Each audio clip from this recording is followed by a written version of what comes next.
Hi guys, welcome back to my channel.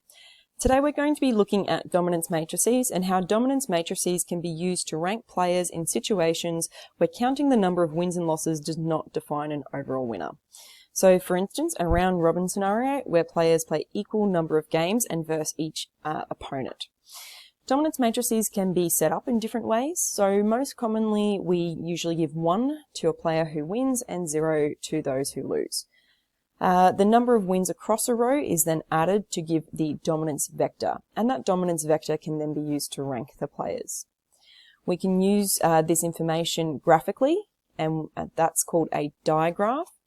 And then if we cannot rank players using this first order dominance matrix, then we can square or we can cube that dominance matrix to find second or third order rankings.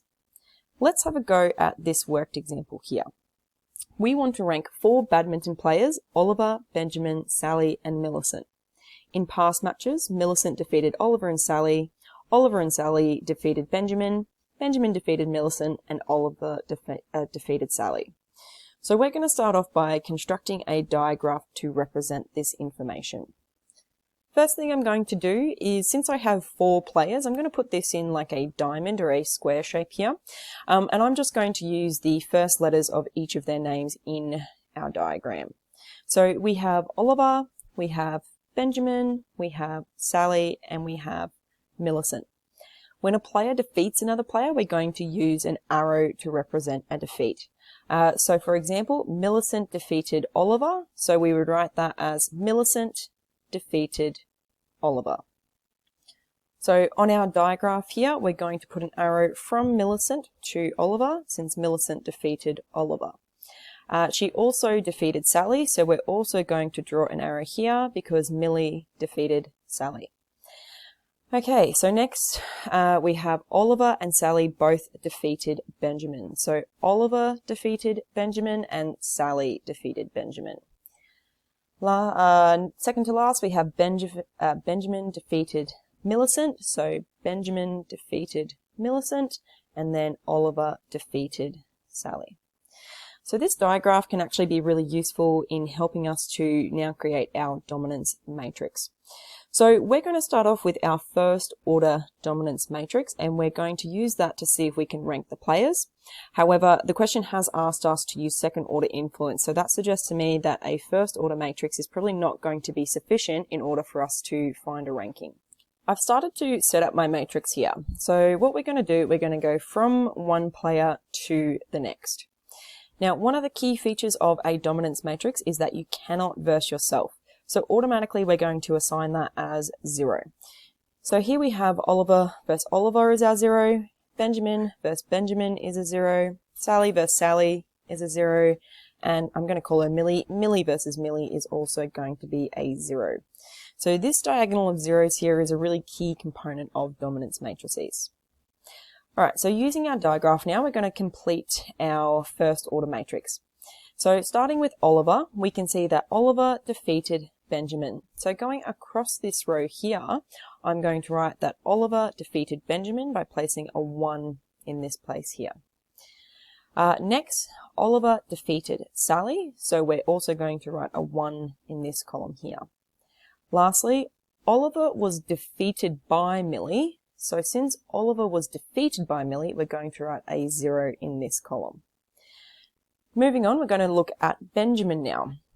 So we're going to start off with Oliver. So Benjamin was defeated by Oliver, so we're going to write a 0 in this column here.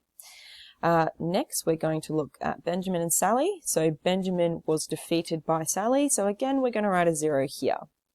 Lastly, Benjamin defeated Millie, so we can put a 1 in this column here. Looking at our next player, so Sally and Oliver. So Sally was defeated by Oliver, so we're going to write a 0 in this column. Sally defeated Benjamin, so we're going to write a 1 in this column here.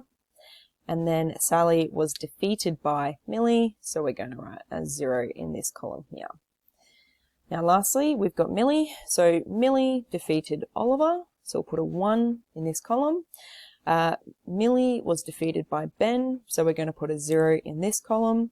And Millie defeated Sally, so we're going to put a 1 in this column. So this is our dominance matrix, and I'm going to call this matrix, and we'll call it M1 because this is our first order matrix. So from here we can use our dominance vector, and the dominance vector we're going to add each of these rows, and this is going to give us V1. So when I add each of these rows, I'm going to get 0, 1, 1, and 0, which makes 2, 0, 0, 0, and 1, which makes 1, 0, 1, 0, and 0, which makes 1, and 1, 0, 1, 0, which makes 2. So as we sort of guessed from earlier, we can see that this information is not sufficient to rank the players. So we're going to have to use a second order dominance matrix in order to find this ranking. To find our second order dominance matrix, what we're actually going to do is very simple. We're just going to square the matrix that we've come up with. So in this case, when I square my original dominance matrix, I get the following. To find our second order dominance vector, we're going to add across each of these rows, just as we did before. So this is going to give us 2, 2, 1, and 3. Now, if we go back up to our original question, the original question asks us to give equal importance to both the first order and second order influence to rank these players. So what that basically means is we're going to pop the scalar value of 1 out the front. So we've got 1 of our first vector plus 1 of our second vector, and that's going to give us our first and second order dominance vector. So in this case, when we add each of those values, that's going to give us 2 plus 2, which is equal to 4. We then have 1 plus 2, which is equal to 3. Next we have 1 plus 1, which is equal to 2. And lastly, we're going to have 2 plus 3, which is equal to 5. So now what we can see, using equal importance of our first order and second order dominance vectors, we can see that we are actually able to distinguish a ranking for these players. And just as a refresher, we had Oliver was first, then we had Benjamin, then we had Sally, and then we had old mate Millie down the bottom. And so we can see that the person with the most number of wins is going to be Millie.